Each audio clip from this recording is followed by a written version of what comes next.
Welcome, brave souls, to the chilling depths of horror and detail. Today we are going to share true Skinwalker horror stories. First story. I'm a security guard at Skinwalker Ranch. I almost died during my first shift. The dark room was filled with the whirring sounds of hard drives and the pale blue glow of computer monitors. An occasional burst of static from one of the walkie-talkies at the charging station would break the silence between me and the other security guard, who was trying unsuccessfully to keep his eyes open. "Doesn't anything interesting ever happen around here?" I asked Peter, my new supervisor. I figured most of the rumors were bogus, but isn't anything about this place real? Skinwalkers? Glowing orbs? You gotta have a few stories at least. He had his feet up on the desk in the security office and several dozen monitors showing different camera angles of the property were arranged before us. The billionaire who owned the ranch had spared no expense trying to capture the paranormal presences of Skinwalker Ranch on camera, but so far from what I understood, he had been completely unsuccessful.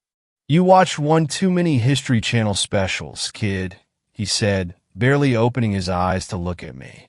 I realized he was falling asleep. "There's nothing here but a rich guy with too much cash and an army of underpaid acolytes like you and me, busting our asses to document a whole lot of nothing. So what's with the body armor? And the tasers and all the safety equipment?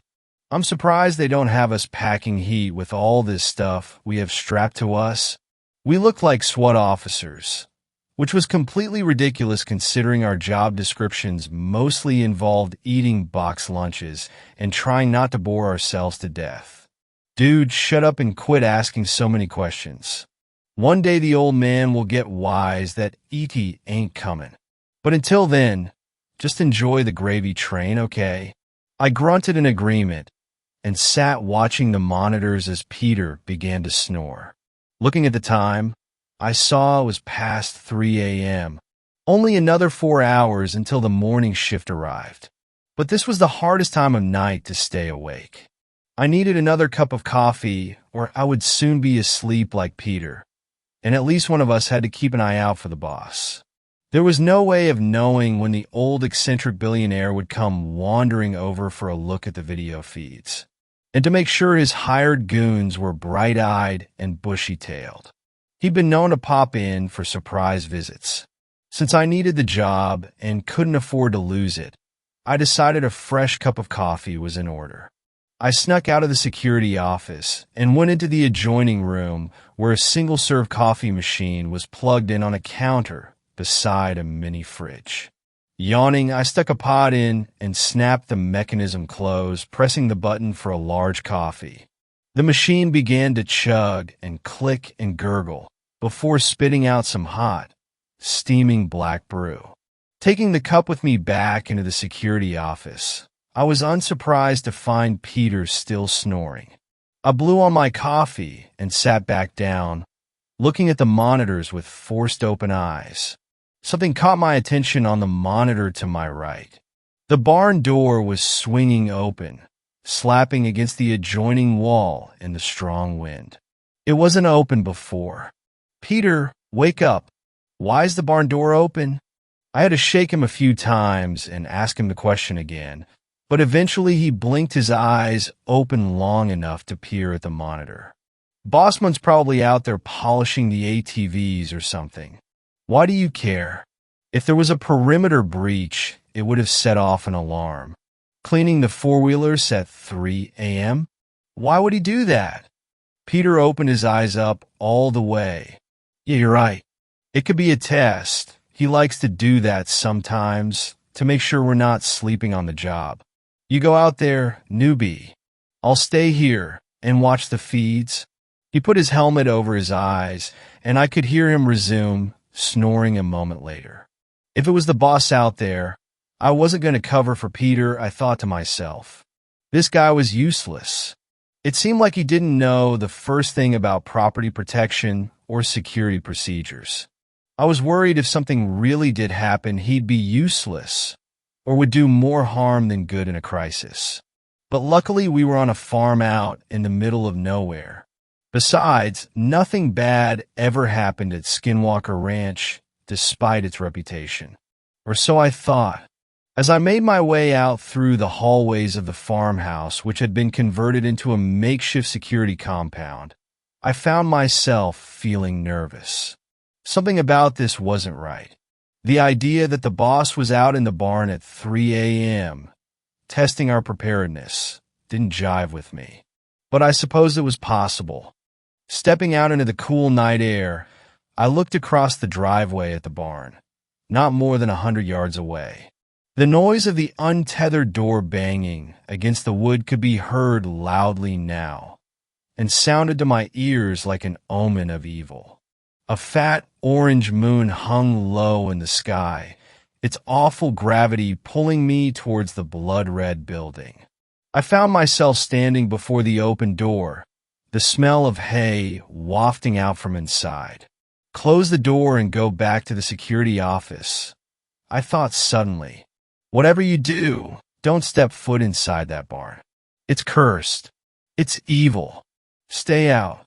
A voice started murmuring from the shadows inside, as if in agreement. It sounded like a man, but their tones were hushed and quiet, difficult to understand. Who's in there? I called out, taking my flashlight from my belt and shining it into the barn.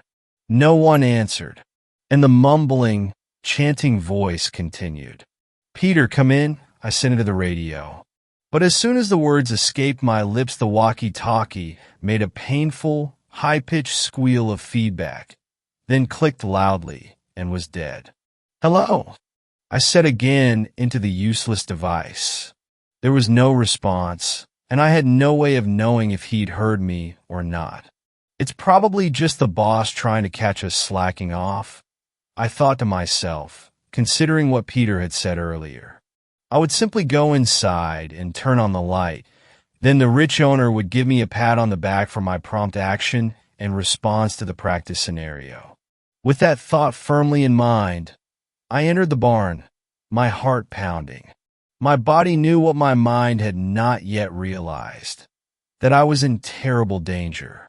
When I got inside the barn, the huge wooden door slammed shut behind me, and I knew I was in trouble. The murmuring, chanting thing in the darkness continued its deliberate cadence as I turned and tried to get out, clawing at the door and trying desperately to pull it open. One of my fingernails broke off and began to bleed, but I didn't notice that until later, as the adrenaline was pumping through my veins. A moment later, the door itself disappeared. Its edges dissolved into the surrounding wood, and I backed away from it, terrified, looking up at where it had been a moment before. Such a thing was impossible, and yet it had just happened before my eyes. I was trapped. Spinning around, I saw the thing in the shadows, still chanting and now swaying back and forth. Its silhouette in the darkness reminded me of a shaman mixed with a wolf man, holding a wand or a scepter of some kind. The head of the scepter rattled and made awful, fleshy sounds like teeth being shook in a sack made of skin. I tried not to listen to the things the creature was saying, as the words felt like worms crawling through my ears and into my gray matter, invading my thoughts. It was like an itch that I couldn't scratch, like a dozen black flies crawling on my brain where I couldn't get to them with my fingers, taking occasional bites and sampling the local cuisine inside my skull. "Get out of my head!" I heard myself scream, but the wicked chanting continued. The language was ancient and unknowable. Clutching my skull, that horrible, itching sensation of something worming its way into my mind continued, undeterred by my protests. I looked around and saw other dark forms were in the barn with me. They looked like shadows at first, moving along the ground like dark puddles spreading outwards from a surrounding oil spill. But then the things began to take shape and rise up, shedding their two-dimensional forms and turning into humanoid beings with pitch-black features. The shadow creatures moved slowly and deliberately, their mouths yawning open as they approached me with curious faces. Their features were black holes within their dark forms. They reached out towards me as the chanting thing in the corner raised up its hands like a preacher in a demonic prayer service, its voice rising higher and higher in volume. Red-painted walls all around me began to drip and bleed, revealing ancient, druidic symbols which were carved deep into the wood underneath. Suddenly, the entire barn felt like a living thing, as if I was inside the belly of some great, horrible beast, which was inhaling and exhaling all around me. It was hot in the barn and humid despite the chill of the night air outside. The temperature was rising quickly, causing sweat to pour from my brow, running into my eyes and making them sting with pain as the shadow creatures started to inspect me more closely. Each one took its turn leaning in close, running its oily hands over me and judging me somehow. They made whispering noises back and forth, and a few took sample bites of me with shadowy mouths, leaving oddly non-bleeding wounds in my flesh. I cried out in pain each time, and it seemed like they were shushing me as they raised up their extremities to my face with every noise I made. For some reason, I found myself obliging.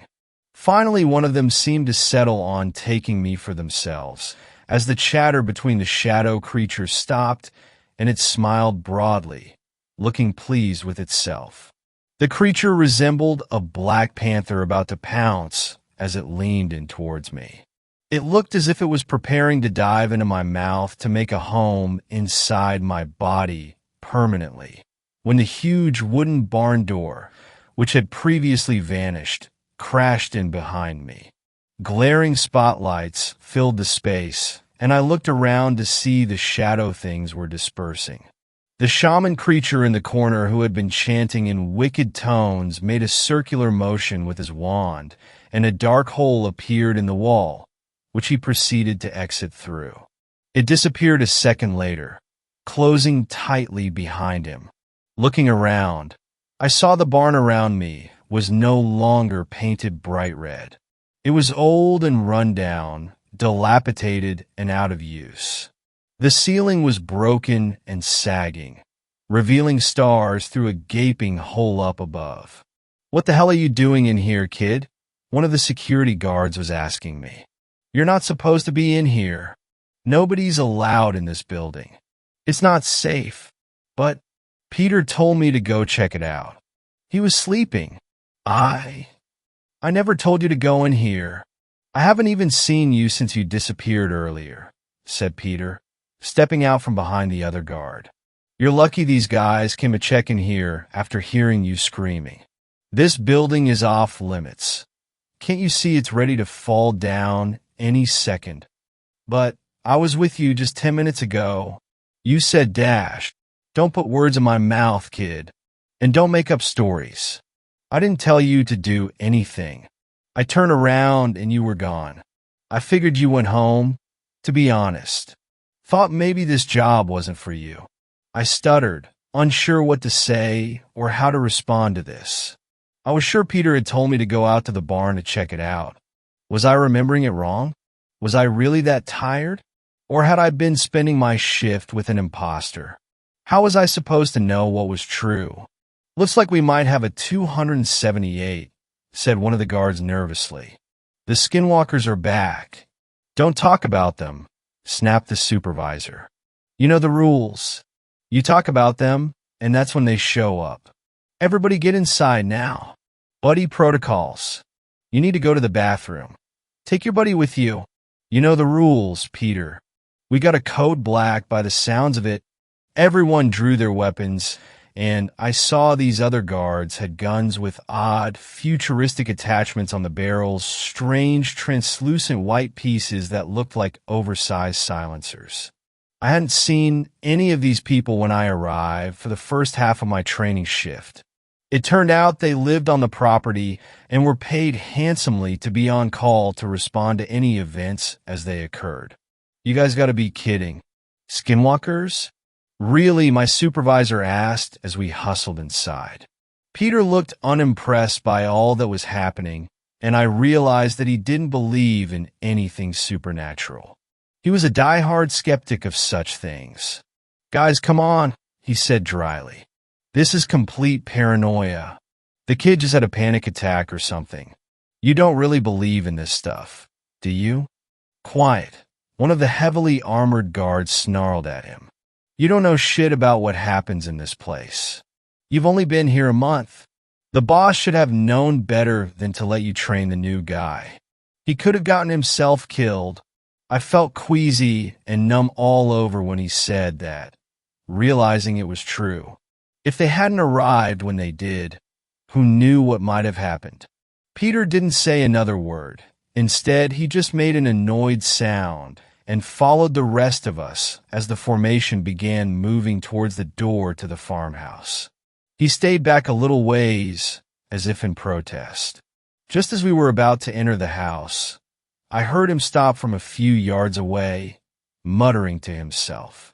I paused to look back, stopping where I was in the doorway as the rest of the team went inside. I held the door open for him, hoping he would follow, but instead he began to yell in a loud, agitated voice. You're all a bunch of suckers. You know that? Skinwalkers? Really? This place is just a busted-down old ranch in the middle of nowhere. There's no curse. There's no monsters. Watch. He turned around, facing the other direction. Oh, Skinwalkers, come and get me. Look, fresh meat for you Skinwalkers. What? Aren't you hungry? Looking back at us, he smiled, then started laughing mockingly at all of us. See? There's nothing out here. He made a surprised sound and turned suddenly, just as something began to appear from the shadows. It was large and hulking, its form an ink blot against a starless midnight sky. The sound it made was a deep growl, like a territorial wolf, only much, much larger. Its legs were long and stilted, giving it an unnatural look. Its fur was bare in places, mangy and full of clumps and burrs. Nice doggy, Peter said, backing away, his hands extended outward defensively. That's not a dog. Get inside the damn house. Now, screamed a voice from over my shoulder, deafening me. Several other dark shapes emerged from the periphery of my vision, crowding around Peter and surrounding him. He began to run, but it was too late. They leapt at him, knocking him to the ground with a brutal impact. It looked like a highlight football tackle, his upper body being sent one direction. Then his legs were slammed into from the opposite angle, causing his body to contort and bend in two different ways. When he landed, he looked unable to breathe or speak, and I wondered if the wind had been knocked out of him, or if they'd broken his spine. I instinctively began to run towards him, thinking I could save him, but one of the nearby guards grabbed my arm and pulled me back. If not for that, I'd probably be dead. Squad, firing positions, the guy in charge of the group yelled, and they all fell into formation. Meanwhile, the demon wolves were tearing Peter to pieces. One of them had its jaws around his face and was squeezing like a vice grip on his skull. The other one was shredding his torso with its teeth. Ready, aim, fire. The group of pseudo-soldiers around me started unleashing semi-automatic rifle rounds into the hellhounds, each one tracing a green trajectory which streaked across the sky like tracer bullets. There was no immediate reaction from the beasts at first, and I thought they were making no impact, but then the dog-like creatures started snapping and wincing at the bullets as they were grazed by them. Don't let up. Keep the pressure on. Instead of retreating, the shadow creatures snarled and began to stalk towards the group of us. The bullets were doing little to stop their advance, as if they were being sprayed with water pistols. It merely seemed to annoy them further. One leapt suddenly with lightning-quick speed, pouncing on a guard nearby. He screamed as the thing started shredding his Kevlar, cutting through the protective gear like warm butter with its claws. Peter was no longer moving or breathing, and the remaining guards were quickly losing their courage. "Fall back!" the leader of them shouted, and I hustled inside, this time not even hesitating. We slammed the door shut and listened to the screams of the guards who didn't make it back inside. The creatures didn't kill them quickly, though. Those who were left alive died slowly, as the hellish wolves tortured them, making them scream for help in an attempt to draw us back outside to rescue them. After a while, I plugged my ears, unable to stand the sounds of their dying screams one moment longer. They didn't stop until the sun came up, and by then the creatures were gone. You'd think there would be some evidence, that one of the surveillance systems would have caught something, but the cameras showed nothing. The next day, I saw the tapes myself. They showed nothing but a peaceful farm until about 3:30 a.m., when all of them went dead at the same exact instant. Authorities investigated the incident, and I gave a statement about what I'd seen, at least as accurate of a statement as I could under the circumstances. The whole thing was written off as a wild animal attack, and once the dust settled, the whole team was let go, fired for our inaction during the event. Not that I ever wanted to go back there again anyways. I'll never forget what happened that day and what the guards said about them showing up when you talk about them. So be careful if you hear this read aloud, because they just might have heard you speak their name, and they always show up when you talk about them. You just might not notice. Second story. I think my dog is a skinwalker. I've been seeing a lot of skinwalker stories on this app lately that goes along with videos on my TikTok. I did not really understand what a skinwalker was even until I looked it up. When I got chills down my back. That topic will always be the one thing that creeps me out the most till this day. And what is the worst part is I think I'm living with one right now. For the people that don't know what a skinwalker is, here is the definition. In Navajo culture, a skinwalker is a type of harmful who has the ability to turn into, possess, or disguise themselves as an animal. The term is never used for healers. Now these does see, like something from an urban legend or a creepypasta, and it is so likely that it is, but I believe it's real from the evidence that I'm about to tell you in a sec. Now, if you look up Skinwalker, it's going to show you a creature with a moose-looking head and a human body. Now, that is just the creepypasta version that does not creep me out. What does creep me out is like the dogs, deers, and animals that are skinwalkers. I hope you can find some pics of those, cause they are scary AF. Now to the point. I got my German Shepherd, Mina, a while back. She was a stray dog who was badly hurt, so my parents brought her in. I fell in love right away. She's the best dog ever. But there are some things you should know about her. Mina is like really smart, like NGL. She once opened my door, which I know a lot of dogs can do that, but listen to this. We have an older dog, Misty, and if we have to give her medicine from like the vet, we just wrap it in cheese, and she doesn't even notice the pill is in there. Now Mina instantly knows she will not eat that pill. One time we crushed it up in her food until it was almost unseeable. Still, she would not eat it.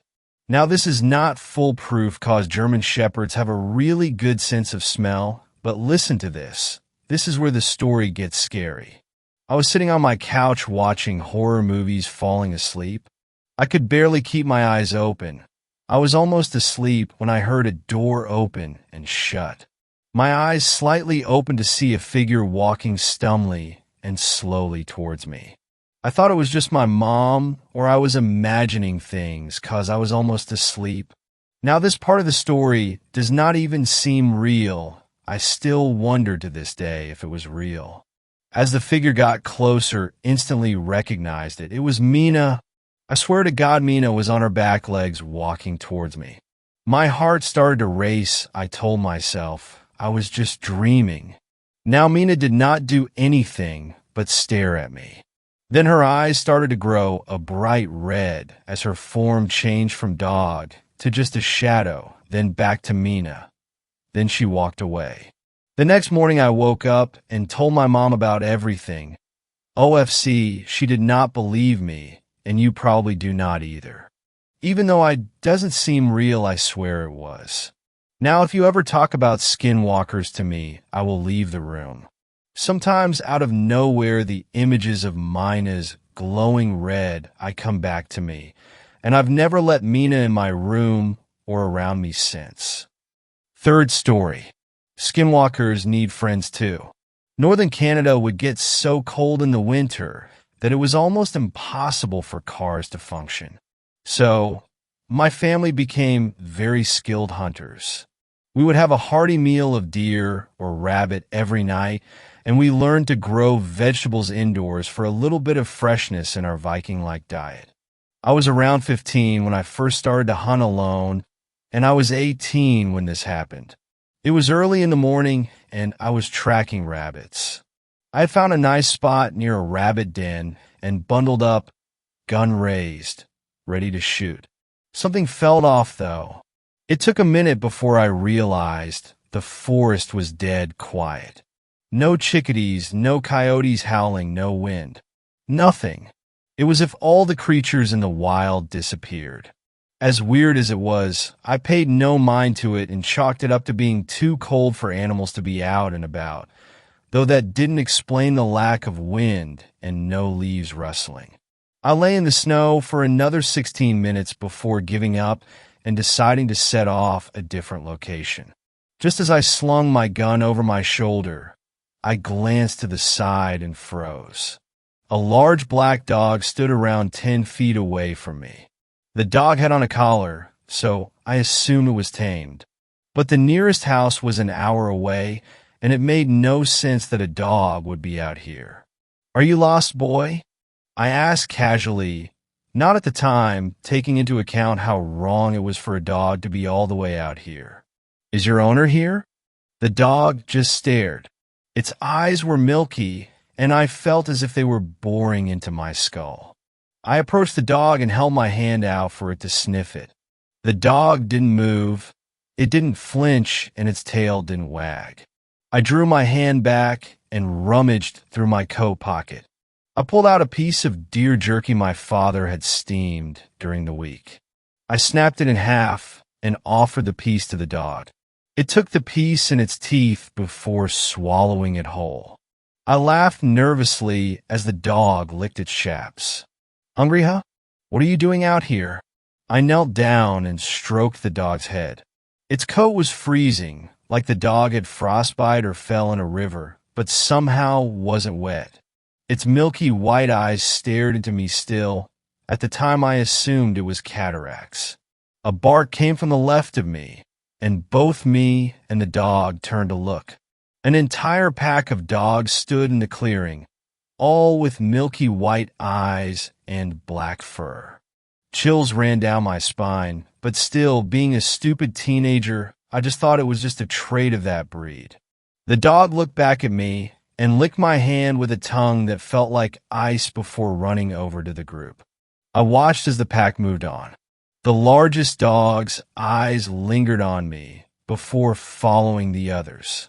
I watched as they ran off out of the clearing. It was like a reset mode as soon as they left because the forest came back to life. I could hear chickadees, the rustle of wind through leaves, and the scattering of nearby rabbits and shrews. I shot 3 rabbits and headed home, still curious about the dogs. A week later, I asked Dad about it, but he said that the neighbor's dog, Sombra, had been missing for months, and everyone else either didn't have a dog that matched my description or just didn't have a dog in general. I thought that was very unnerving and didn't hunt for a while after that. The next time I saw the dog, it was early spring. I didn't have school to attend until the fall, so I just helped out at home and read and raised chickens. One Monday, both my parents were in Calgary visiting friends, and my brother was sick downstairs watching Game of Thrones, so I was pretty much alone. I sat in the library, reading and sipping some sweet Earl Grey tea. The rain was in a full-out downpour, so the chores I could carry out were mainly indoors and quick to complete. Scratching came at the door, causing the hair on my neck to stand up. We didn't own any animals that could scratch. Scared and curious, I grabbed a knife from the kitchen and opened the door. The black dog stood there, its familiar milky eyes staring into my soul. I jumped in surprise at first, but quickly smiled at the thought that the dog came all the way from the woods to my house. "Hey, bud," I said, bending down and petting its frosty skin. "How did you find me?" "It was the lavender, wasn't it?" I joked, referring to the essential oil I always had on my hunting gloves and wrists. I could have been mistaken, but I swore the dog nodded its head slightly. "Where are your friends?" I asked. My brother loves dogs. We could all play a game of ultimate frisbee. The dog blinked up at me in an almost amused manner. It nudged my arm with its cold nose. "Do you want jerky, bud?" I asked. The dog blinked. "All right then, wait here." I walked to the pantry and grabbed a bag of jerky before returning to the dog. I once again snapped a piece of jerky in half and gave the half to the dog. It swallowed it whole like it did the first time and just sort of wandered back into the tree lean that I laughed to myself, and the rest of the day went by normally. I awoke that night with fear in my chest. It felt as if I was being watched. Slowly, I sat up and peeked through the curtains. My breath hitched. A woman stared back at me. She stood in the tree lean, completely naked. She looked Native American, but with milky white skin that almost glowed in the moonlight. Her black hair was in two long braids. I felt my world crash around me as I stared into her big, white, milky eyes. Just like the dog's, I realized. The woman caught my gaze through the window and smiled. It sent chills into my heart. She walked to the window, almost as if approaching an old friend, and tapped onto the glass. I don't know why I did, but I opened the window out of pure curiosity. Are you okay, lady?" I asked, trying not to sound fearful. She just nodded and said something in a language that I couldn't pin down. I caught nighttime and forest, so it may have been Cree, but it sounded so ancient. "Do you want me to call the police?" She cocked her head to the side. I take it she couldn't understand the question. She took me by surprise when she took hold of my wrist and put a feather into my hand. Her hands were so cold that I shivered. Then she just turned and ran back into the woods. I awoke the next morning convinced that it was a dream, but I turned to find the feather on my dresser. I haven't seen the dog for a year now, and I have no idea why the woman came to my window. I still have the feather, and I still wear lavender oil. I don't know why the woman and the dog had the same eyes, but after doing some research, I learned about skinwalkers, and I feel that that is what I encountered.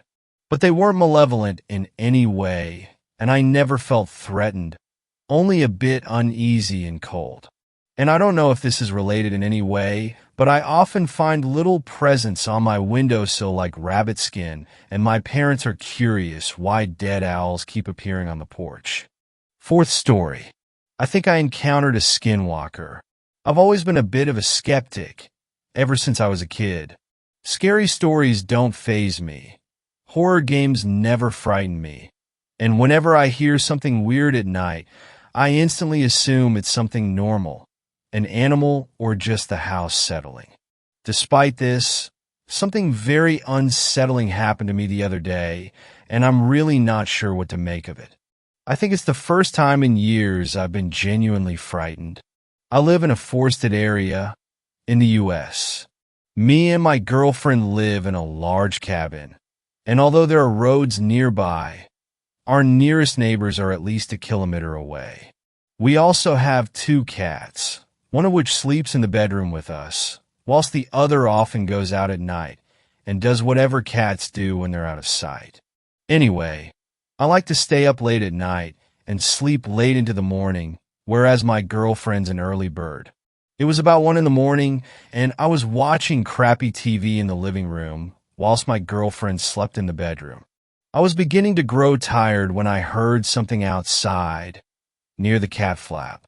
For clarity, our cat flap uses an electronic chip, so only our cats can use it.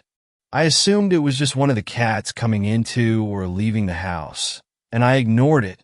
Then I heard it again. It sounded like something thudding against the flat. It happened several times at random intervals until I lost my patience and decided to just go and open the door. Clearly the cat was having trouble getting in.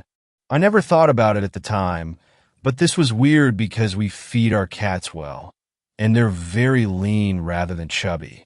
I passed the bedroom and peered in as I walked past to see if my girlfriend heard the noises. She was fast asleep, but the cat that sleeps with us was staring at the window. I called her name. Nothing. She kept staring. I shrugged it off and kept heading towards the kitchen. The back doors are through there, by the way. Anyway, so I reached the back door and saw a dark shape through the translucent flap. I sighed, expecting the cat to be out there, and opened the door. It took me a moment to open the door, and I saw the cat tense up as I opened the door. The door opened fully. I froze. It wasn't my cat. Whatever it was had started moving before I opened up, and I only caught a glimpse of a distorted figure, kind of like a tailless dog bolting, and I mean absolutely pelting it. I freaked out and slammed the door shut. What the hell was it? I wasn't sure. My natural skepticism kicked in, and I assumed it was just my other cat, and I had merely startled it. Perhaps the darkness had made it appear larger. Nevertheless, I was creeped out and decided to go to sleep. As I slipped into bed, I realized something horrifying. The second cat was asleep on the rug. It took a while to get to sleep that night. Everything seemed normal until a few hours later. I awoke to a strange feeling of dread. Something wasn't right. My girlfriend was fast asleep. I held my breath and heard something creaking by the door. It sounded too loud to be one of the cats. It was as if a person was walking about. I reached towards my bedside cabinet and flicked on the lamp. The room was illuminated, and I saw something standing just outside the open door, staring at me. The same twisted figure I had spotted outside earlier. It wasn't very tall, maybe a little over 5 feet, but it was its face that scared me the most. I only caught a glimpse of it, but what I saw will stay with me forever. It looked like a dog, but with an elongated face and almost human-like eyes. You know that weird, distorted snarl hounds pull when they're pissed off. It had that expression. I instantly started yelling profanities as I scrabbled backwards, trying to straighten up. The creature turned and sprinted down the hall.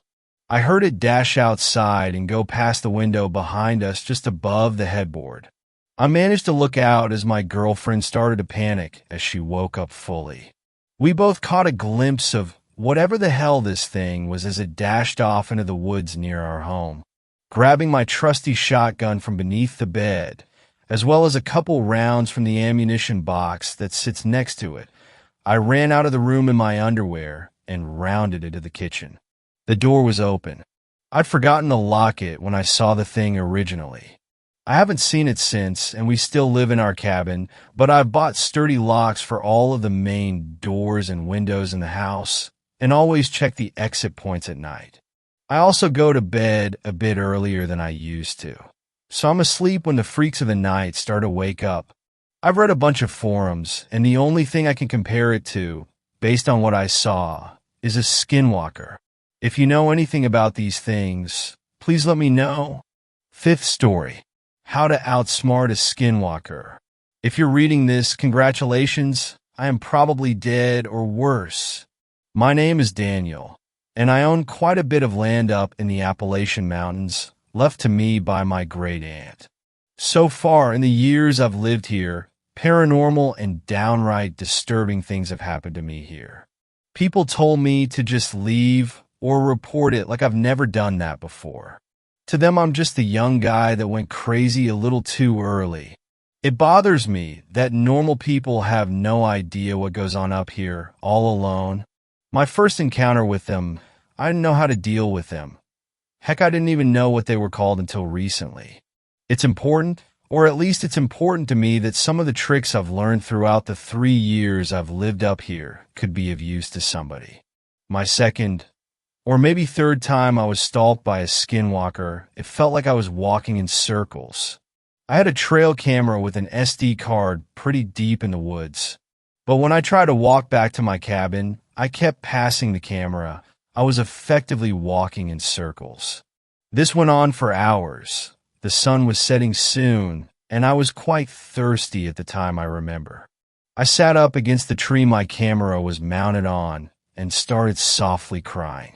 It was watching me, I guess waiting for me to fall dead. I hit myself in desperation a few times, trying to think. I sat up and took a very deep breath, wiped the water from my eyes, and it dawned on me. It's got to be messing with my equilibrium. I have to be off balance. There's no other way. Teleportation, in hindsight, sounded stupid. But I could still walk, but my depth perception was slightly off. All I had to do was tilt my head as far as it would go into my shoulder and walk back to my cabin. My ear was pressed into my shoulder, but even with one ear, I could still hear how anxious the creature sounded pacing in the woods, hoping I didn't get away. Once I made it inside my cabin, I didn't come out for a couple days for safe measures. Another trick they know is mimicking animals. I found that they like coyotes. I used to coyote hunt quite a bit back home, but never up here in the mountains. I seen on a couple of my deer cameras that it looked like right after I left my camera, a coyote would follow me a while, if not all the way home. I had to stop that real quick, and I set out some snares. All a snare would and could do is jam the coyote's leg into the mechanism until a button is pressed, and the thing would unlock. I set out a couple of them, but also rubbed white ash on all of the traps. And sure enough, the next time I start walking back from my camera, I hear the sound of one go off. I quickly ran back to where I had laid the trap's gun drawn, and all that was left was the trap in 3 separate bent-up pieces and the subtle scent of burning hair in the air.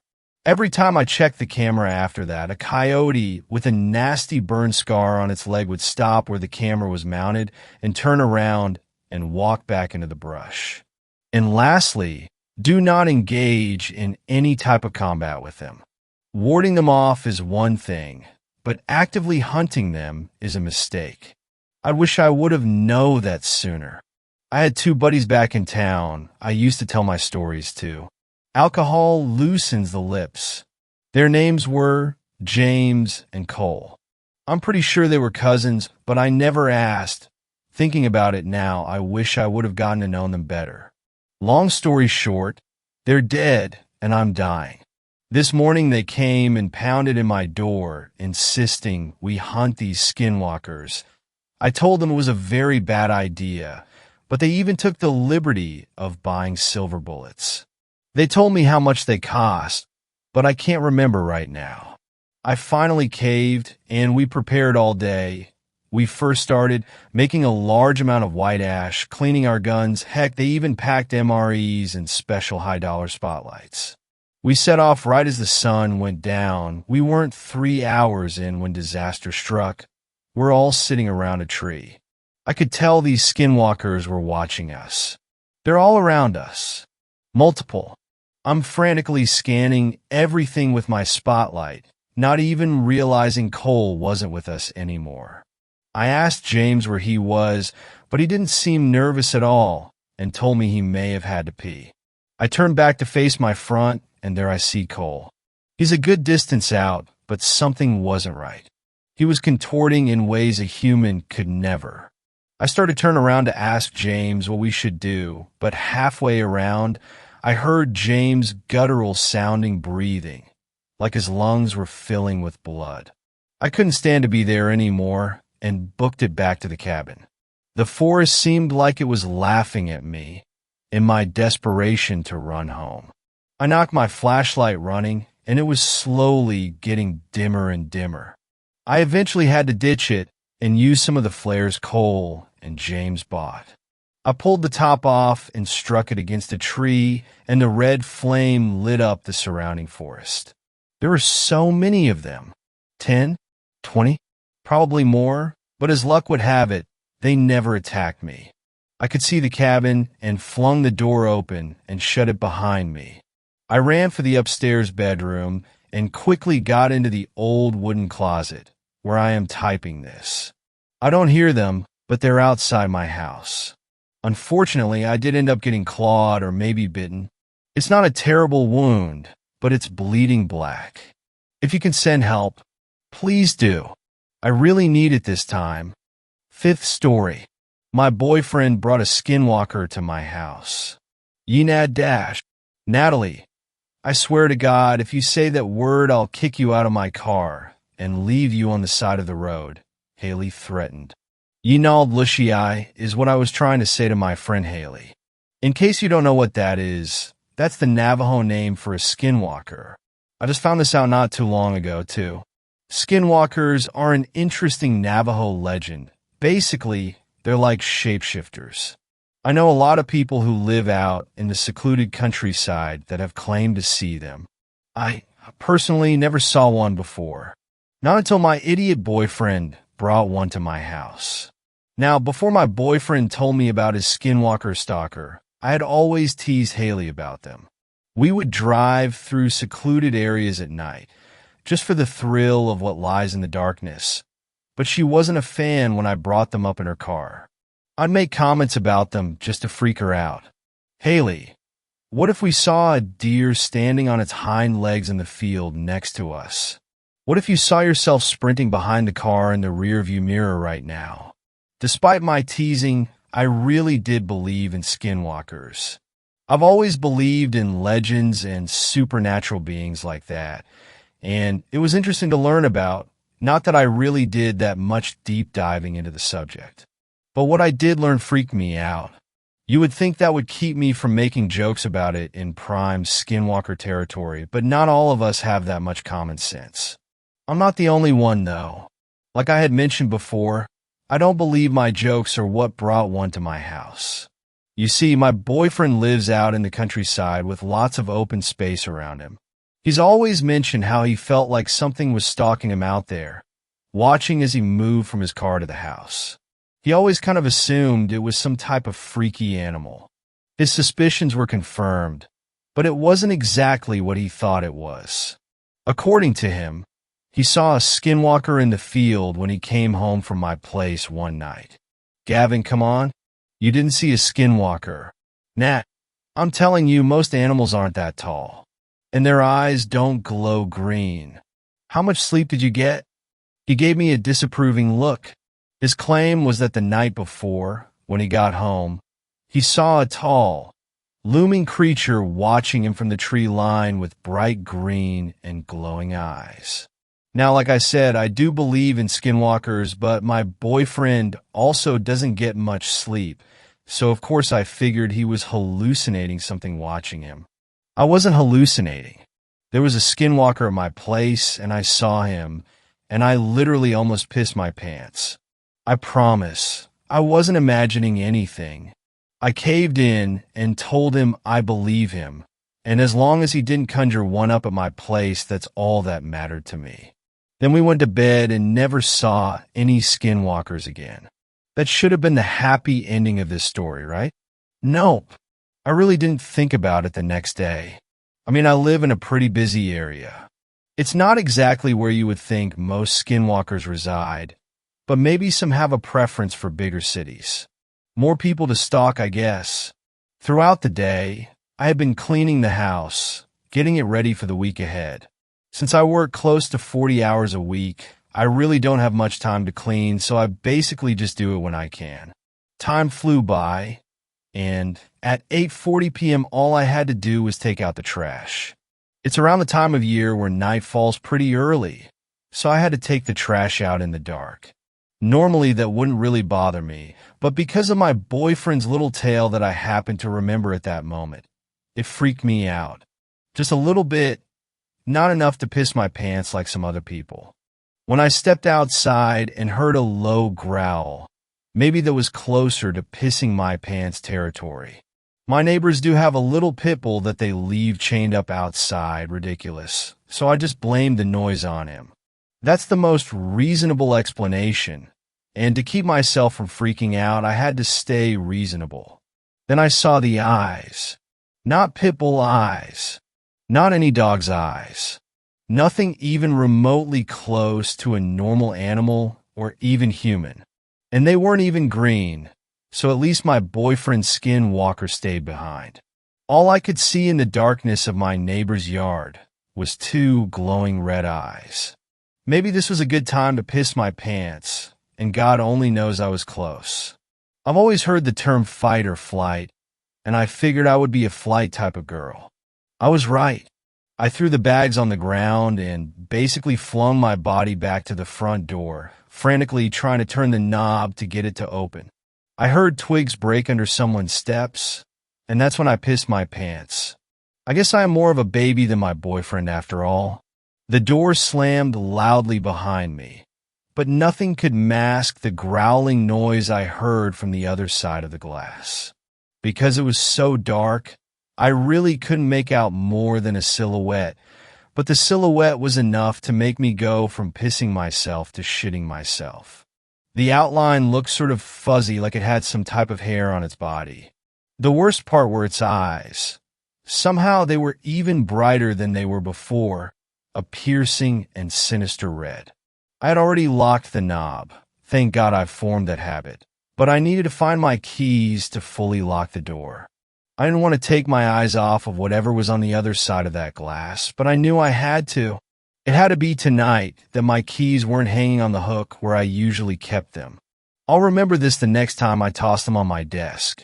When I turned back around from grabbing my keys, those glowing red eyes were no longer staring at me. Somehow, that made this entire situation way worse. I needed to see where he was stalking me from. I couldn't really focus on that at the moment. So I hurried towards the door, locked it with my key, and closed the inside door. The windows were all closed and locked, so I knew that he couldn't get inside without me hearing some resistance. It took about 3 hours for me to finally calm down, but until then I kept my eyes open. I barely blinked until the stress from the situation turned into fatigue, and I could barely keep my eyes open. I didn't feel the same presence as I did while I was outside, so maybe that was a good sign, but I really didn't want to fall asleep. I felt vulnerable enough sitting in my bed, a hammer and mace next to me, of course. But I did. I fell asleep, in my piss-soaked pants, might I add, and woke up the next morning alive. I didn't feel alive. I felt like 10 years had been taken off my life. But I was breathing, and I wasn't hurt. Not physically, at least. Oh shit. Gavin. I need to tell Gavin. 10:34 a.m. He was probably asleep, but at that point I really didn't care, so I FaceTimed him. I saw myself in the front view camera. My eyes were bloodshot and puffy, probably from keeping them open for so long. I guess this kind of freaked Gavin out. Nat? What the hell? Did you dash? I know it's rude to interrupt, but I had to cut him off. I'm sure he probably didn't understand most of what I said, considering I was basically racing through the story, but his face at the end of my story told me that he understood enough. And he actually believed me, probably because I looked like I had the life sucked out of me.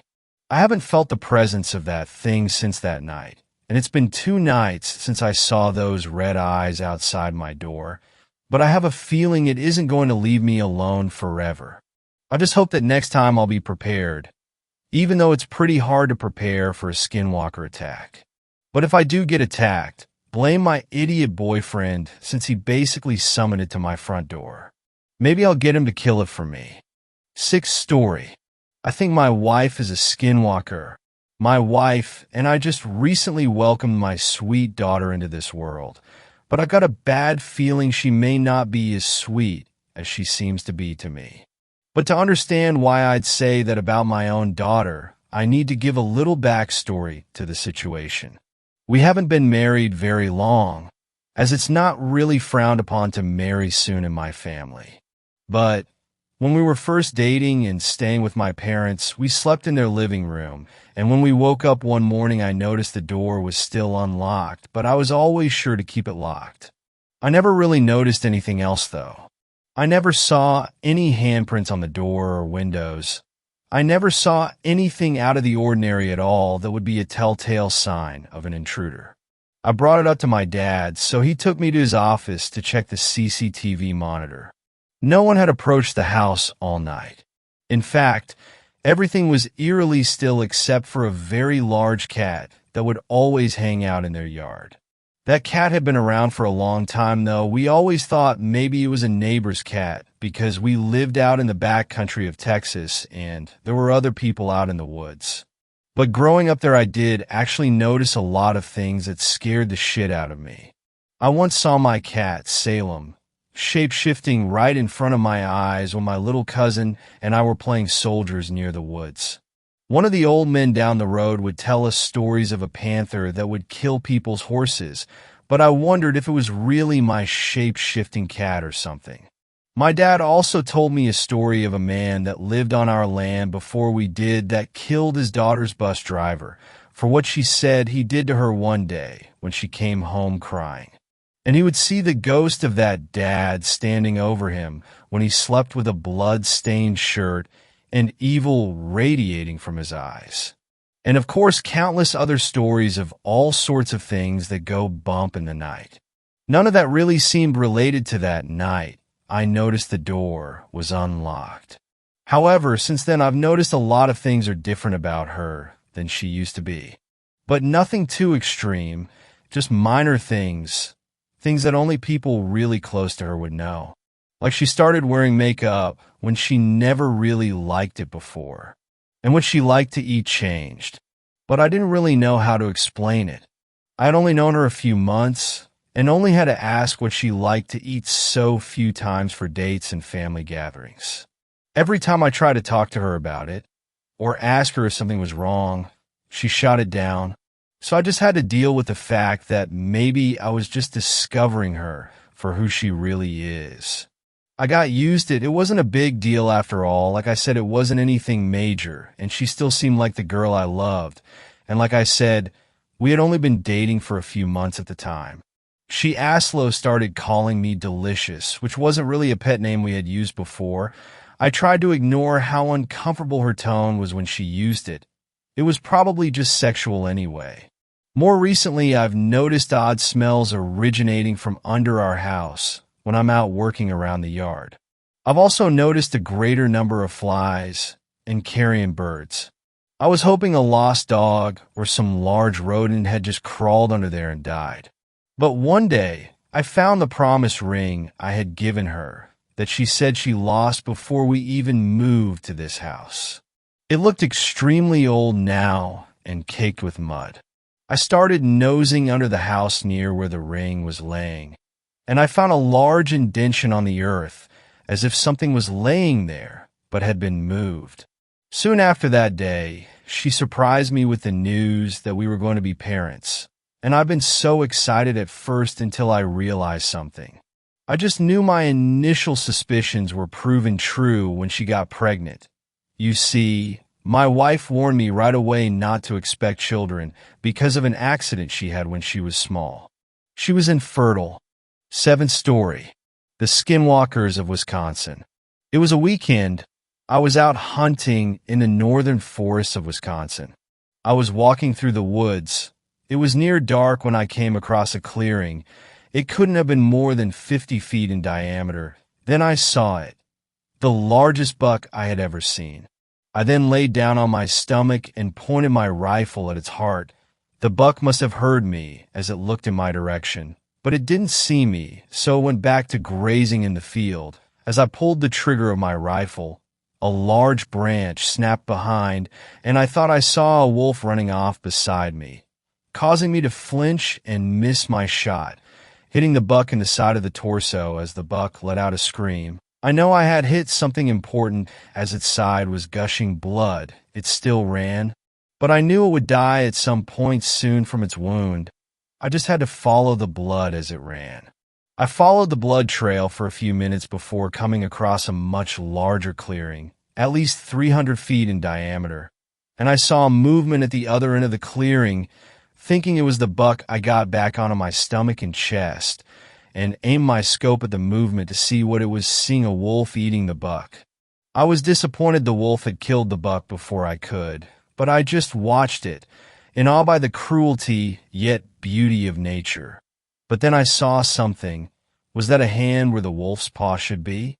No, it couldn't be. It must just be a scratch from the wolf. But did it have human teeth? I shifted a bit in my spot to try and see better, snapping a twig. There's no way the wolf could have heard me, but its head then snapped up to me on the small raised plateau I was on. It looked like it had human eyes, and it looked like it smiled at me. And it then stood up on its hind legs, still looking at me, deer's throat gripped in its long-fingered hand. This scared me so much I dropped my rifle. And in the second it took me to look down and grab my rifle again, the wolf was already halfway across the clearing. There was no way it could have gotten there that fast. As I looked back up at it, it stopped running, still looking at me. What the fuck? I whispered under my breath, terrified. I stayed where I was and stood up with my rifle aimed at it, still looking at the wolf. There was no way it could be a wolf, but the one thing I've learned from my 16 years of hunting and camping: never turn your back on and run from a predator that was hunting you. The wolf then opened its mouth like it was yawning, but it then let out a scream that sounded part human scream, part howl, and part animalistic screech, as it then looked like the wolf frowned at me like it was disappointed in me standing my ground, before walking back to the deer and crouching down before continuing to eat it, as I then turned and ran for at least an hour back to my car. That horrifying scream playing in my head on repeat before I practically dived into my car. It was the happiest I'd ever been to see that old piece of shit in my entire life. As I then drove home, I didn't turn the radio on. I just drove in silence. When I got home, I just cried in my car from fear of what had happened and joy from finally being safe for at least 5 minutes before finally getting out of the car and running into my house, locking every door and window, and pulling every curtain shut. If you ever go hunting in the woods of northern Wisconsin, do not stay if you come across a wolf eating. Those things don't like it when you stare. 8th story. My roommate has been in the shower for more than 4 hours. So I got home at around 11 p.m. Late night at the office turned into an even later night at the bar. About 4 drinks deep at this point, and I'm tired, just about ready to fall asleep as I stumble through the doorway. I lay down on the couch and reach for my bag of joints and spark one up as I pull YouTube on my laptop. I'm in the middle of watching some luxury cruise tour, close passing out when I hear the front door open. I sit up and turn my head slightly, just enough to see my roommate coming in.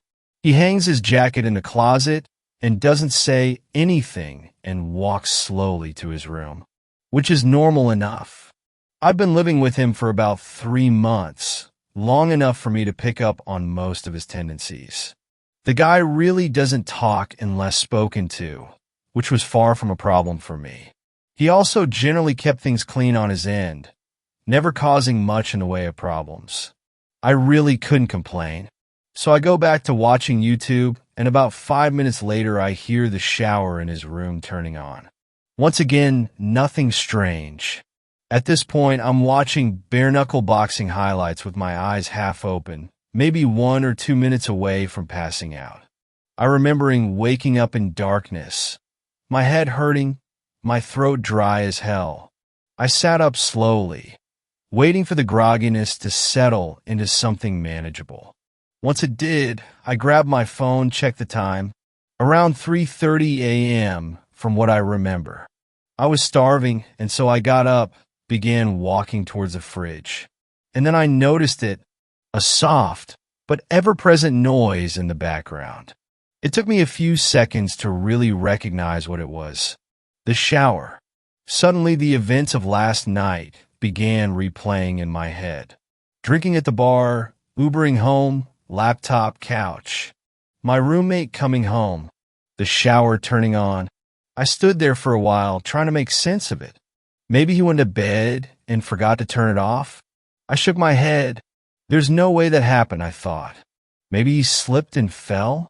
Realizing the implications of this, I rushed towards his room, but found his bathroom door locked. I began pounding on it. "Hey man, you all right?" No response. I considered kicking the door down, but decided to call 911 before I did that. I took my phone out, preparing to dial when I noticed that I had an unread text. One from my roommate. "Hey man, I couldn't sleep, so I went over to my girlfriend's place. Not sure when I'll be back. Sent 2 hours ago." I look at the bathroom door, then back down to my phone. Everything about this was wrong. First of all, my roommate barely texts me, and certainly never to tell me that he's going out. Second of all, I know for a fact that he's single and has been for a while. And third of all, who the fuck was in the shower then? I tried calling him. No answer. Sent him some texts, but no response. I walked over to his desk and saw that his keys and wallet were still beside his laptop. My head's starting to spin at this point, and I get out of there, go back into the end of the living room, and turn on the lights.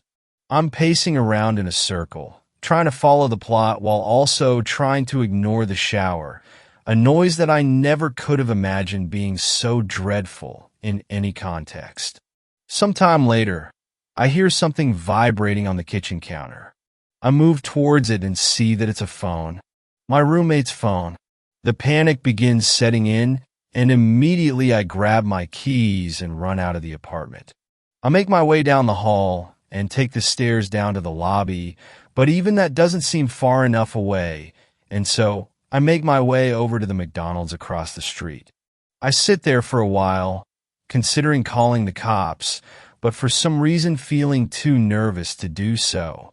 But even though there's hardly anybody in there, the place begins to feel suffocating, and I decide to leave, walking back out onto the empty streets. Almost immediately I get this feeling that I'm being watched, and I feel my gaze drifting up and towards the apartment. So I'm looking at my balcony, and I see somebody standing there. A dark figure stood completely straight, stiff to the point where it nearly resembles a mannequin. But it isn't one. If I look closely, I can see it just slightly swaying. I froze in place, my mind hardly able to understand or accept what it was seeing. It's not my roommate. It's too tall. In fact, it's too tall to be anybody I know, its head nearly scraping the bottom of the balcony above. No matter how hard I tried, I couldn't make out any of its details. The darkness and distance may have been enough to explain that away. But there was something about it that drove me towards a different conclusion, that this thing simply possessed no details that could have been observed, that the only element of its composition was that of unadulterated darkness. Of course, my gut instinct was to get the hell away from it. But the voice in my head was telling me that if I were to try and run, this thing would end up following me. I went back into the McDonald's instead, locking myself in the bathroom as I finally dialed 911. I told the operator that somebody had broken into my place, but that I had gotten out of there without them noticing, but that they were still in there. It was the story that most accurately represented the situation without making me come across as bat's hit. The operator told me that they'd be sending somebody over for me to hang tight. I left the bathroom, waiting at the table closest to the exit until I could see the red and blue lights cutting through the darkness. I went outside to meet the cops, looking up at the balcony to find it empty, though the door to the living room had been left open. They pelted me with a bunch of questions that I found difficult to answer. Is the intruder armed? Do I have an idea who it might be? What are their intentions? I told them I didn't know, that I couldn't figure it out, but they just kept on asking. Soon I was practically yelling at them to go up there and check it out for themselves, and I suppose the terror in my voice was enough for them to begin taking this seriously. They told me to wait by the entrance, and I watched on as they entered the building. I was out there for a long time, growing increasingly anxious at the thought of what they were going to tell me when they came down. A few minutes later, the silence was broken by a single, muffled gunshot. My heart dropped into my stomach, and I continued to wait there, unsure of what to do otherwise. 20 more minutes of silence, and the officers still hadn't come down. Soon I could hear more of them approaching in the distance. Before I knew it, 4 more cop cars had pulled up around me, and the scene had fallen into chaos. Officers shouting over each other and into their radios. More questions being hurled my way, none of which I was able to answer. The next few sequences were mostly a blur, but I remember the building being evacuated, the tenants frightened and confused as they were ushered outside while the officers became more and more frantic. I remembered hearing more scattered gunshots, some screaming, other noises that were difficult to make sense of. There were a few lapses in my memory after that, but I recall being pushed into the back of a police car. After being driven to the station, I was led into one of the interrogation rooms where I found 2 nondescript men in suits waiting for me. They didn't introduce themselves and immediately went into a series of questions, each one more bizarre than the last. What company was your roommate employed by? What was the nature of his job? How many different people have been inside your apartment since your roommate moved in? Have you ever heard voices inside the apartment from the hours of midnight to 3 a.m.? Voices that did not belong to your roommate. Have you ever seen a circle of people standing outside of the apartment from the hours of midnight to 3 a.m.? People that were exceptionally tall? And one of the most unsettling ones. Have you ever seen somebody standing at the foot of your bed upon waking up between the hours of midnight to 3 a.m., only for them to disappear moments later? If so, do you remember what they looked like? Any distinct features? As they continued probing me, my mind began conjuring up some of the strange shit that had happened after my roommate had moved in, shit that I had written off as figments of my imagination, simply because I had no other explanation for them. I did hear the voices, always coming from the room next to mine where my roommate slept. I was always so tired when I heard them, but I do remember it either sounding like a young woman or a man with an extremely deep voice. I could never make out any words. It always sounded like gibberish.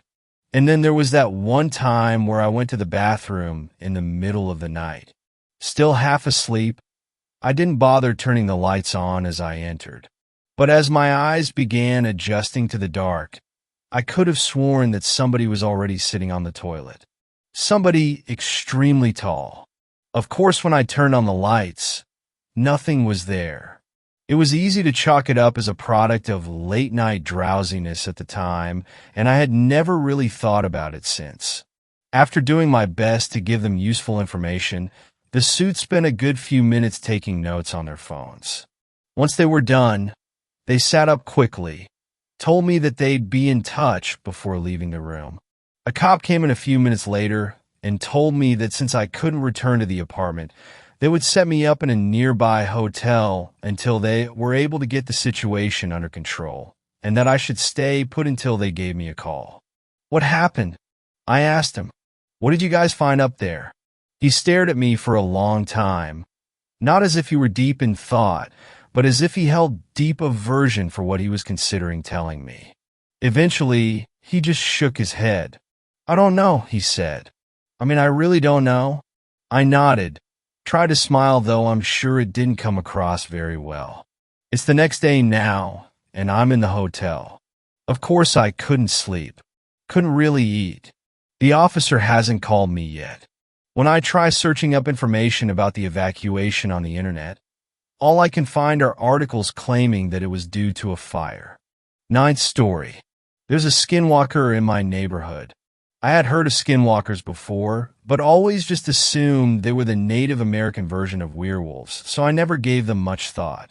Until last week, when one of the co-workers at my new job told me that they were his most feared folklore creatures. He's originally from Utah, so that makes sense. He suggested some YouTube videos to watch on the subject, and after work that night, I binged about 4 or 5 of the videos. I totally understand his stance on them now. I live in rural South Carolina, so to be completely honest, I wasn't too worried about the possibility of running into one. My coworker told me that they're basically a Midwestern thing. I'd be more worried about Wendigos if I were you. He joked the day after I watched the videos. We had a good chat about skinwalkers and Wendigos during our shift and just reveled in the creepiness of them. I mentioned how one of the tales said that the more you talk about skinwalkers, the more they're drawn to you, and he made sarcastic ghost noises to keep the mood light. That night I showed the videos to my fiancée. She was way more creeped out than I was. I became kind of obsessed. I love scary things and couldn't help but watch every video I came across. I discussed skinwalkers with my other horror enthusiast friends, looked up skinwalker art, read true skinwalker stories on Reddit, just dove headfirst into all things skinwalker. This went on for a few days until I started feeling a little burned out on the subject. I live in a fairly nice neighborhood where all the houses are on one side of the street. On the other side is property that used to belong to the local elementary school. The building is on the next street over, so basically it was like the school's backyard, or whatever. The school shut down about 30 or 40 years ago, and the county just let nature reclaim the. So directly across from my house is an old chain-link fence and just overgrown woods. 2 nights ago, while I was smoking a cigarette, I heard leaves rustling across the street. I didn't bother looking up from my phone. I live across from woods. It was probably a deer. The rustling stopped, then started again, and it sounded like whatever was over there was running back and forth along the fence line, panting like a dog. This caught my attention. There had been a few rabies cases in my town 2 months back, so a strange dog running around in the middle of the night was definitely something I'd want to keep an eye on. I look up from my phone in the direction of the sounds, and they just stop. It was like the thing knew I noticed it. I strained my eyes trying to see what it was, but it was obscured by the overgrowth.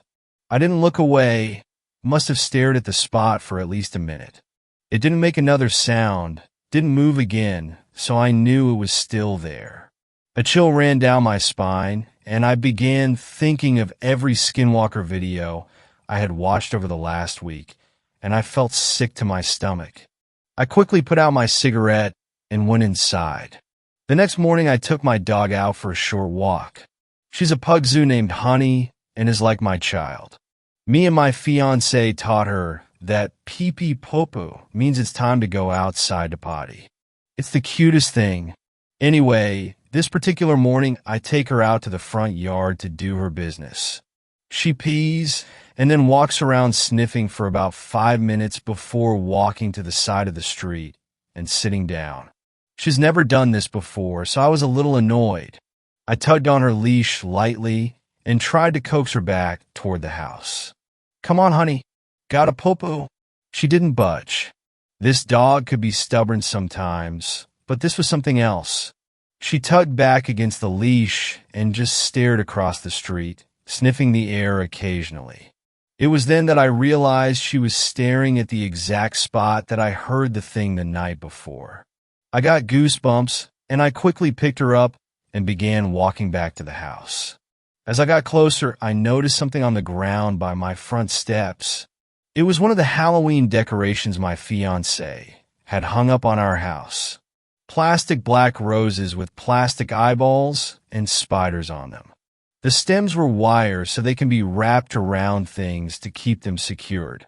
This flower was torn apart. Something had come onto my porch, taken down the flower, and torn it apart, leaving it lying in front of my steps. I picked up the flower and threw it away. I didn't tell my fiancée. I didn't want her freaking out. The rest of that day went by uneventfully. That night I told my coworker about what happened, and he looked a little concerned but brushed it off. So what I heard was most likely just a dog, and the flower was probably knocked down by the wind. I had my doubts. As I was walking to my door after getting home from work last night, I heard that same panting as the night before and the clicking of claws against asphalt. I turned quickly to see a dog that looked like a brown, mangy bull terrier hauling ass down my street. The street is probably about 40 feet away from my front porch, so I couldn't get a great look at it, but I could tell it was only running on 3 legs because one looked mangled. It turned quickly and darted into the tree line across the street through a part of the fence that had been pulled back. The fence wasn't like that earlier that day. That's when I noticed that the dog didn't have a tail. I almost threw up. Skinwalker legends say that when they take the form of an animal, they never have tails. I try to rationalize it to myself. Maybe it just had a stub tail that I missed because it was running. I immediately went inside. My fiancée was sitting on the couch petting Honey. She could see I was upset and asked me what was wrong. I told her nothing, just almost got clipped by a car before I pulled into the driveway. She got up, hugged me, and cursed the person that almost hit me. She asked me if I could take Honey out for pee-pee poo-poo because she had been creeped out by all the spooky videos we've been watching and didn't feel comfortable going outside at night by herself. Honey perked up. She ran to the door and looked between me and the door, whining excitedly. I stared down at her for a moment before agreeing to it. I'll just keep her close to the porch, I thought. We walked off the porch, and she immediately tried to walk to the street. I tugged on the leash, and she tugged back. She eventually moseyed to the edge of the porch and peed. After, she began walking around sniffing. I told her the usual line. "Come on, Honey. Got a poo-poo?" She huffed at me, sniffed around some more, and eventually started pooping. I was on edge the entire time we were outside, but being around her helped calm me down a little. Then I heard it from across the street. "Come on, Honey." My voice in the exact same tone and inflection as I had just said it. It sounded staticky, like an old radio broadcast, but it was definitely my voice. Honey stopped what she was doing and stood alert. She looked over to me and cocked her head. "Come on, Honey. Got a poo-poo?" Again, my voice called from across the street. Honey began whining, looking from me to the woods across the street. I picked her up and began backing up to the steps, not taking my eyes off the part of the fence that had been pulled back. "Honey, come." The voice sounded firm now, like it was getting aggravated. Honey squirmed in my arms, whining. I didn't know if she was trying to get out to go to the voice or to run inside, but I wasn't taking any chances. I turned and bolted up the steps and to the door. As I walked inside, I turned one last time to look across the street. There, standing in the part of the fence that was pulled back, was the dog.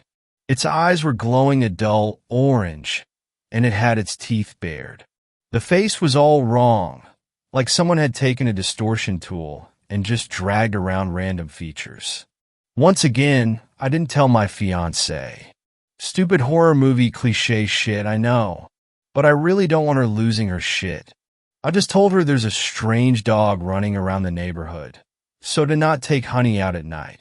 Later last night, after we had gone to bed, I woke up to the sound of footsteps pacing back and forth outside my window. Against my better judgment, I rolled over to try and see it. I don't, but the pacing stops. "Come on, Honey," my voice called out, cutting through the quiet of the night. I prayed my fiancée didn't hear. It called out 2 more times before I heard it walking away. I didn't sleep a wink the rest of the night. Today, when I get to work, I'm going to ask my coworker what I can do to get rid of this thing. I'm scared. I don't think there's a way. If anyone knows anything, please let me know. 10th story. My grandfather saw a skinwalker. My grandfather told me a story once, as we sat around a campfire in his backyard, in the cool night of the Arizona desert. The horizon was clear, and each star twinkled in a purple sky, with a full fat moon hanging low over the mountains. His voice was raspy and gravelly, the result of a lifetime of smoking cigars and drinking whiskey. The fire danced and shined across his wide, dark eyes as he settled into his seat, ready to tell his story. Way back when I was a boy, about your age, he began, I lived outside an Apache reservation with your great-grandfather.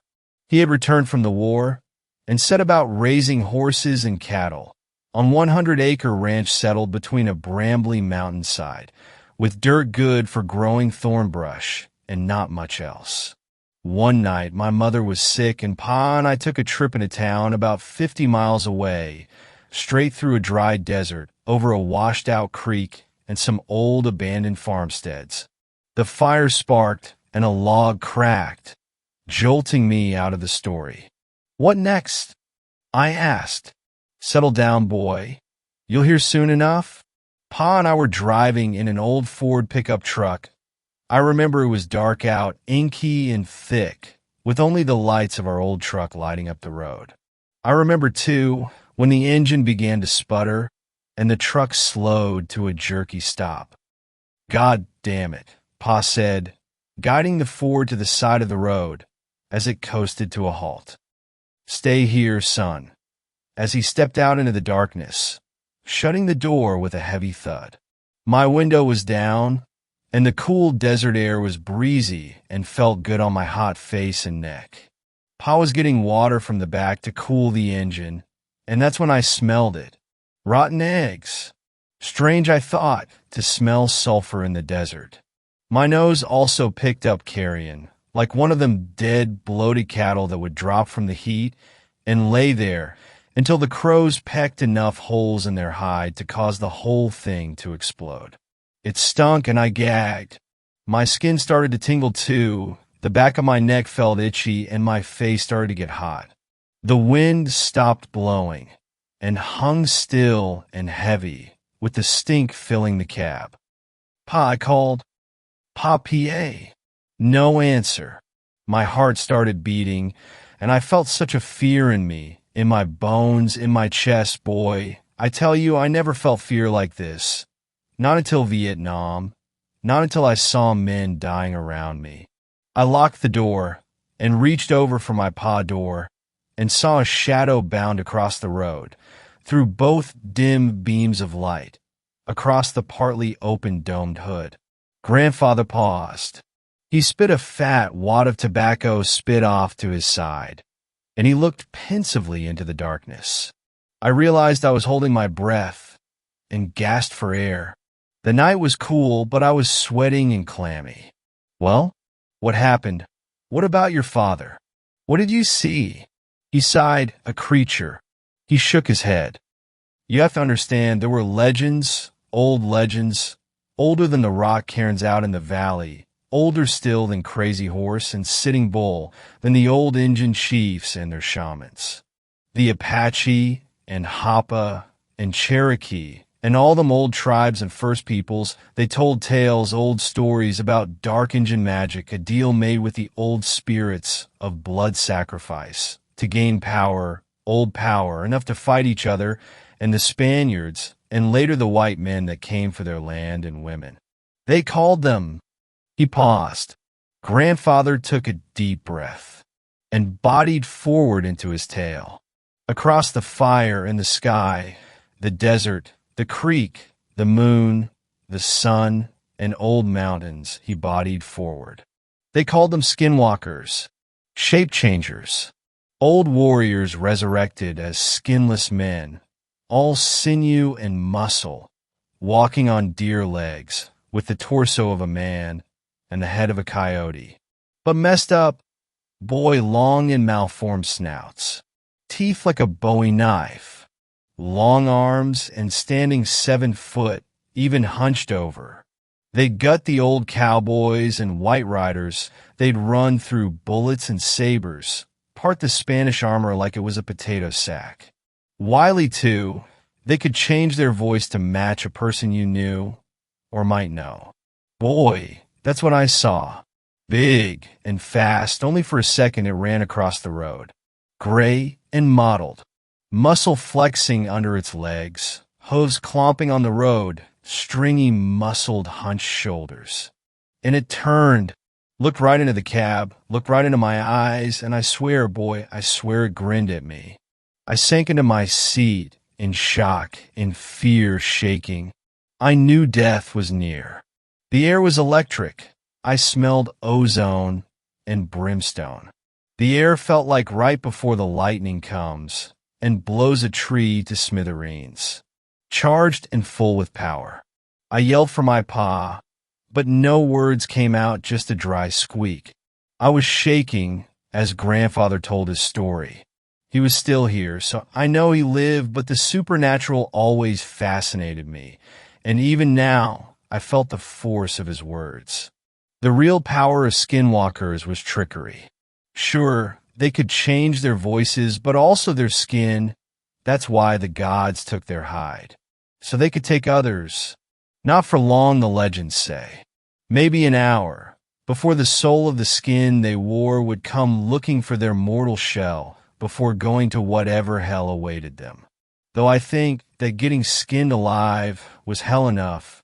A minute passed in what felt like a lifetime, 1 second in 1,000 years. My father's door opened, and I jerked my head to the left, putting my fists up to fend off attack.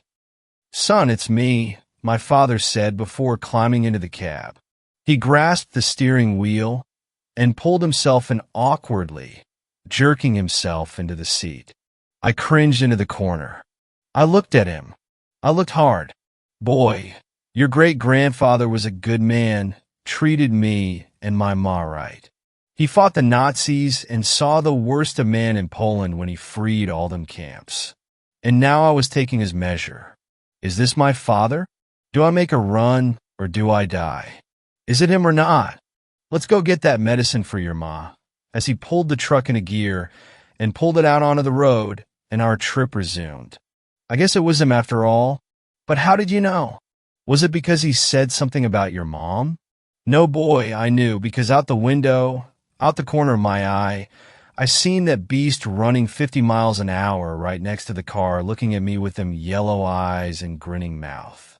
I looked and saw it, hunched and angry, running next us, boy. My pa kept his eyes on the road, locked straight forward. "Son," he said, "don't look at it, don't look at it." That's how I knew, boy. Thanks a lot for watching the video till the end. Subscribe to Horror in Detail for more videos. Drop your suggestions in comment section.